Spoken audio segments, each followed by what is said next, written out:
The Zethril had seen many things in their time exploring the galaxy, planets made entirely of diamond, stars that pulsed with colors beyond mortal comprehension, and creatures capable of twisting reality itself. But nothing could have prepared them for what they encountered on Earth, a human petting a creature that was, unmistakably, a dragon. Hovering above the planet in their sleek silver vessel, Commander Velarix and Lieutenant Jexy stared in stunned silence at the monitor. The creature below was massive, easily 50 feet long, with scales that shimmered like molten silver in the afternoon sun. Its wings were folded neatly at its sides, each powerful enough to whip up storms. Its fangs, sharp as swords, could slice through reinforced steel. And yet, this colossal dragon lay on its side, eyes half closed in apparent bliss as a human man scratched the underside of its jaw. Velarix's golden eyes blinked twice as he struggled to process the impossible. Sexys, are my sensors malfunctioning, or is that human? Petting a Vashrithian Draki. Sexys leaned in, running a full scan. No malfunction, Commander. The readings are consistent. That is indeed a Draki, a species classified as one of the galaxy's most fearsome apex predators. How a human is interacting with one so casually is beyond reason. On their homeworld of Vashrith, drakes were feared as living storms, embodiments of wrath and destruction. They nested in the highest peaks, where lightning raged and the skies boiled with perpetual thunder. Entire Zethril expeditions had been annihilated by these creatures, their efforts to study or subdue them ending in fiery death. These dragons were said to be forged in the cores of dying stars, living hurricanes of teeth, claws, and fire. And yet, here on this backwater planet, a human was treating one like a common pet. "We need to investigate immediately," Velarix said, his tone grim. "If these humans have developed a way to pacify such creatures, they could be far more dangerous than we anticipated." Disguised as tall, slender humanoids through advanced holographic projections, Velarix and Ixexis descended to the planet's surface. They chose to land in a secluded forest clearing near where the human resided. As they approached the edge of the clearing, they spotted a rustic cabin nestled among towering trees, its windows glowing warmly in the evening light. The dragon, the Draki, was lying nearby, its gleaming silver-blue scales catching the last rays of the setting sun. As the two Zethril agents cautiously moved closer, the dragon raised its head, its amber eyes locking onto them with a gaze that was both ancient and unnervingly intelligent. Velarix's instincts screamed at him to flee. Every fiber of his being told him this creature was death incarnate. But he forced himself to stay still, relying on his training. The dragon's gaze lingered on them for a moment longer before it relaxed, seemingly unconcerned. "Remain calm," Ixexis whispered, though her own voice wavered. "It hasn't shown aggression." The door to the cabin creaked open, and a human man stepped out. He was tall, broad-shouldered, with a scruffy beard and a relaxed demeanor that suggested he was entirely unfazed by the presence of aliens or dragons. He wiped his hands on a rag and flashed a friendly smile. "You must be the ones from that ship I saw hovering. Here to meet Drake, huh?" Velarix's voice was tight with disbelief. "Drake," he glanced at the dragon. "You've named it." The man Ryan Fisher, according to their intel, chuckled and walked over to the dragon, giving it a firm pat on the snout. The dragon rumbled in what could only be described as contentment, smoke curling lazily from its nostrils. "Of course I named him. He's family." "Family?" Sexis asked, her disbelief evident. "That creature could incinerate cities and reduce mountains to ash. On our world, it's considered an untamable apex predator." Ryan shrugged. "Well, he could do all that, sure. But he doesn't. Drake's smarter than folks give him credit for. He's got a personality, likes and dislikes, and a fierce loyalty. Once we got to know each other, we formed a bond. Now he chooses to stick around." Velarix's skepticism deepened. "You expect us to believe you simply befriended him?" "Pretty much," Ryan replied, as though it were the most obvious thing in the world. It wasn't easy, of course. When Drake first showed up, he was in rough shape, angry, hurt, lashing out at everything. But I didn't try to overpower him or cage him. I helped him recover, and over time we learned to trust each other. Ixexis ran a deeper scan, still searching for any signs of technology or genetic tampering. Our analysis shows no evidence of implants or artificial control. This bond is purely organic, based entirely on emotional connection. Ryan nodded. "It's all about respect. Drake's not a pet, and I'm not his master. We're partners. I treat him like someone worth knowing, and in return, he treats me the same." Velrix stood silent, trying to reconcile the impossible. On Vashrith, Drakes were living calamities, feared as forces of nature. And here, a human had somehow bridged the gap between terror and understanding.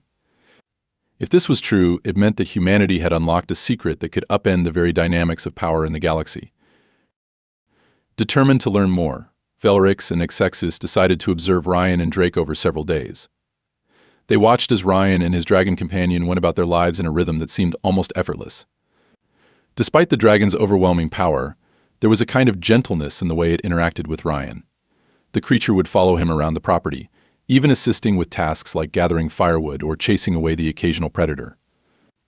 Velrix couldn't wrap his mind around it. A Drakey, acting like an oversized companion animal, was simply beyond comprehension. One morning, Velrix and Xexis stood hidden at the edge of the forest, watching as Ryan prepared for flight training. He secured himself onto a specially crafted harness that wrapped around Drake's powerful neck and chest. With a deep bellow, the dragon unfurled its wings, sending gusts of wind rippling through the trees. A few powerful beats of its wings later, and they were airborne, Ryan clinging tightly as they ascended into the sky. From below, Velrix and Xexis watched as the dragon and rider performed breathtaking aerial maneuvers. They dove, rolled, and looped through the air with a level of synchronization that could only be described as extraordinary. The trust between them was palpable. Drake was not a beast following commands, he was an equal partner, fully aware and fully committed. "How is Xexis?" whispered, awe in her voice. "How can a creature like that be so cooperative?" "It's not just cooperation," Velrix replied, his voice tinged with reverence. "It's trust, the kind that's earned, not taken. This human has achieved what no other species in the galaxy has managed, taming an apex predator without domination, but through mutual respect." When Ryan and Drake landed, the Zethral agents cautiously approached. The dragon's eyes flicked toward them, but it remained relaxed, its gaze curious rather than hostile. Ryan dismounted and greeted them with a grin. "So what do you think?" "Pretty neat, huh?" "Neat," Velrix repeated, incredulous. "This is beyond anything we could have imagined. On our world, your Drake would be revered as a god of destruction, yet here you are treating him like a friend." Ryan shrugged. "It's all in how you approach it. Drake isn't a monster, he's just a creature trying to live his life. He's got the power to cause chaos, sure, but so do humans. The trick is finding common ground. Once you do that, you'd be surprised at what's possible." Xexis leaned forward, fascination lighting up her eyes. "And how did you find this common ground?" "It started with patience," Ryan explained. "When Drake first got here, he was in bad shape, scared, hurt, and angry. I didn't force anything. I just let him see that I wasn't a threat. Over time, he let me get closer. I treated him with kindness, and in return, he started trusting me. Once that trust was built, everything else just clicked." For the next week, the Zithral agents immersed themselves in studying the interactions between Ryan and Drake. They documented every detail, noting the subtleties in how the two communicated. Velrix noticed that Ryan rarely gave commands. Instead, he asked, his tone always respectful, as though he were speaking to a peer rather than a subordinate. And Drake responded not out of obedience, but as if choosing to fulfill a request made by someone he respected in turn. As the days passed, Velrix and Xexis were gradually introduced to Ryan's small community. Neighbors would drop by, intrigued by the presence of the aliens, but more so by the fact that they were interested in learning about the bond between Ryan and his dragon. It was during one of these gatherings that the Zethral agents met Marcus, a grizzled older man with a heavy build who kept a grizzly bear as his companion. The sight of a creature that could rip through bone with a single swipe, playfully wrestling with its human companion, was something that, for a moment, nearly broke Velrix's ability to comprehend reality. "This is extraordinary," Velrix finally said as he watched Marcus laughing while the bear licked his face. "The beings on this planet should be tearing you apart, not forming bonds." Ryan leaned back in his chair, watching the scene with a smile. "You're still thinking about it the wrong way. These animals aren't just forces of nature, they have feelings, instincts, and thoughts just like us.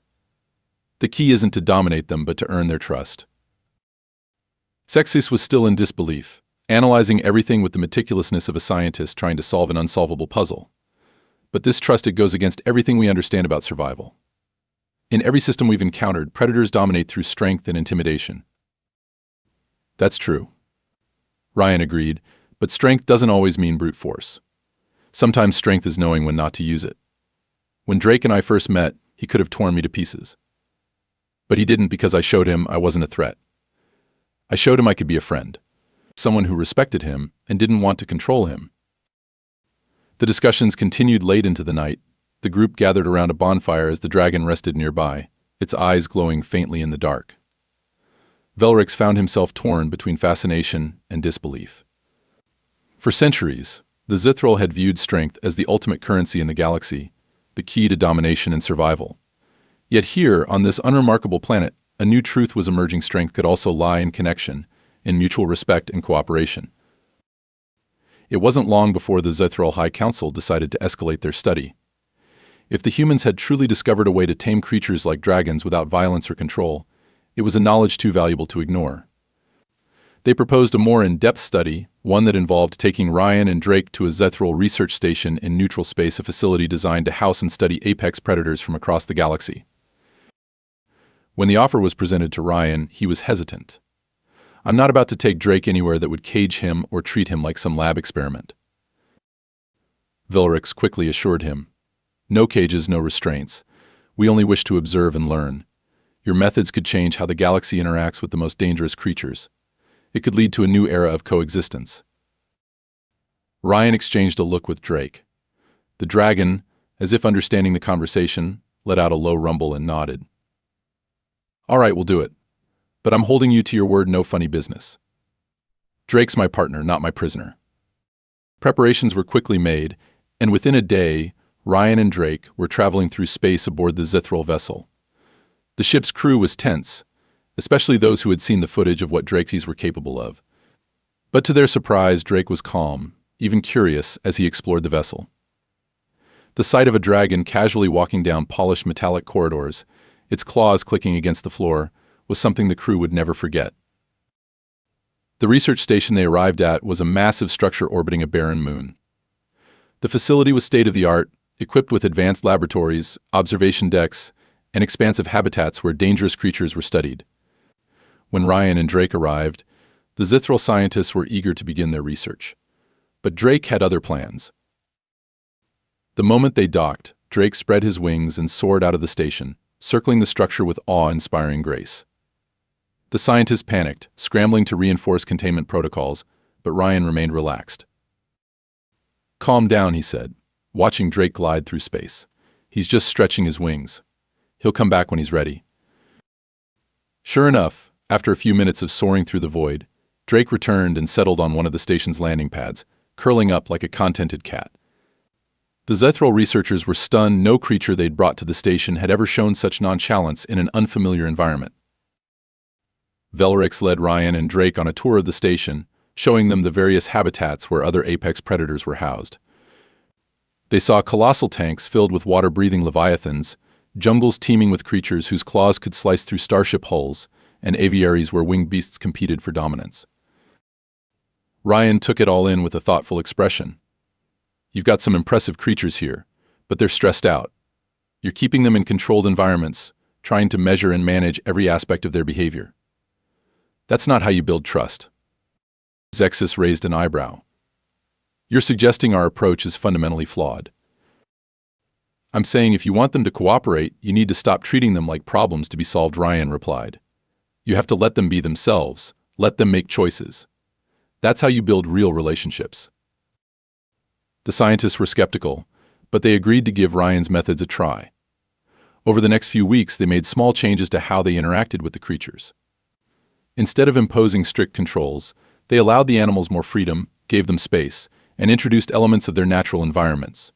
The results were surprising. Creatures that had been aggressive and unpredictable began showing signs of calmness, even curiosity. One of the most dramatic changes occurred when Ryan was introduced to the station's most dangerous inhabitant, a massive, serpentine creature with crystalline scales and multiple heads, each one capable of spitting corrosive venom. Known as a Karakian hydra, this beast had never been tamed, and many of the researchers believed it was beyond control. When Ryan approached the hydra's enclosure, it reared back, hissing and snapping at the barrier. The scientists prepared to activate their containment fields, but Ryan held up a hand. "Give it a minute. Let it decide if I'm a threat." For several tense minutes, the Hydra watched Ryan, its head swaying back and forth like cobras ready to strike. But Ryan remained still, projecting calmness and respect. Slowly, the Hydra's posture relaxed, and it lowered itself, its head coiling into a more neutral position. Ryan took a cautious step forward and spoke softly. "You've been treated like a monster for too long. I'm not here to control you." To everyone's amazement, the Hydra allowed Ryan to place a hand on one of its heads. It didn't snap or hiss. Instead, it watched him with wary but curious eyes. Velarix could hardly believe what he was seeing. This was a creature that had resisted every attempt at containment, yet it was responding to this human with something close to trust. "How is this possible?" Velarix whispered to Zexus. Zexus's voice was filled with awe. "It's not about domination or control. It's about understanding. He's connecting with them in a way we've never considered on their terms, not ours." Over the following weeks, the Zithral researchers applied Ryan's methods across the station, and the results were nothing short of revolutionary. Creatures that had once been deemed uncontrollable began displaying cooperative behavior. The researchers documented breakthroughs in communication and bonding that they hadn't thought possible. Meanwhile, Drake acted as a sort of mentor to the other creatures, showing them that the humans weren't enemies, but potential friends. But the experiment wasn't without its challenges. Not every creature responded positively, and there were still incidents of aggression. Some species were simply too rooted in their primal instincts to adapt. Even so, the knowledge gained from Ryan's methods revealed insights that had eluded the Zithral for centuries. As the weeks turned into months, word of the human method spread across the galaxy. Delegates from other species visited the station, eager to learn how empathy, respect, and patience could tame even the fiercest of creatures. Ryan became a legend, known as the man who could befriend anything from dragons to hydras. Scientists, diplomats, and military strategists alike sought to understand the deeper implications of what he had achieved. One evening, as Ryan and Velarix stood on the observation deck, gazing out at the stars, Velarix finally spoke. "You've shown us something we never imagined possible, a way to coexist with beings we once saw only as threats. The galaxy is vast and full of dangers, but perhaps we've been approaching those dangers the wrong way." Ryan smiled. "The galaxy's a big place, Commander. There's room for all kinds of approaches. But I think if more people learned to see things from another perspective, they'd find that even the most terrifying creatures have more in common with us than they think." Velarix nodded slowly, feeling something he hadn't experienced in a long time, a sense of hope. Perhaps the future of the galaxy doesn't lie in power alone, but in understanding. We've spent centuries relying on strength and technology, but maybe there's another path, one built on respect and cooperation. As they prepared to leave the station and return to their duties, Velarix turned to Ryan one last time. "You've changed our understanding of what's possible, Ryan Fisher. The Zithral will never forget what we've learned here. Who knows? Perhaps one day we'll have our own Drakey, not as a weapon, but as an ally." Ryan chuckled. "I'd love to see that. And if you ever need help with the taming, you know where to find me." As Velarix and his team departed, the stars stretching out before them, Velarix couldn't help but feel that they had just taken the first step into a new era, one where the bonds between species, however unlikely, could forge a brighter future for all. And somewhere far behind them, a dragon and a human sat side by side, watching the night sky, content in the knowledge that trust and friendship were the real forces that could change the universe.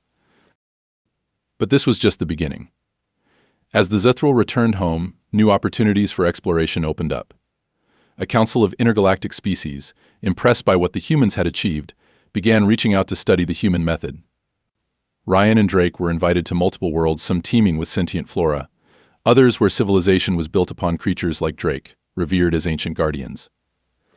The knowledge that humans, with their patience and empathy, could build bonds with what others feared had the potential to reshape the galaxy's understanding of diplomacy, survival, and power itself. As Ryan and Drake journeyed to distant worlds, they encountered species whose fears mirrored those of the Zithral. Civilizations ruled by fear, locked in cycles of conflict due to the power they could not control, found hope in a new way. On one volcanic planet, a species of massive lava serpents had terrorized the sentient inhabitants for millennia. Ryan's approach, quiet patience, respectful gestures, and a willingness to listen rather than impose led to an extraordinary breakthrough. The lava serpents, which had been treated as mindless beasts, revealed a complex culture of their own, one based on ancient rites and respect for those who approached without malice. On another world, a species of living storms, whirlwinds of energy and wind, were pacified by Drake's presence alone. The dragons had long been considered embodiments of pure chaos, but by learning from how Ryan treated Drake, the inhabitants discovered a way to live in harmony with the storms, even using them to help cultivate their crops and guide their vessels. Everywhere they went, Ryan and Drake opened new possibilities. And yet, despite all the advancements and discoveries, it was always the simplest things, the quiet moments shared by the fire, the gentle touch between predator and human that resonated most deeply. The galaxy learned that in those moments of understanding, the boundaries of fear and dominance could dissolve, giving way to something far more powerful: trust. And so, the galaxy began to change.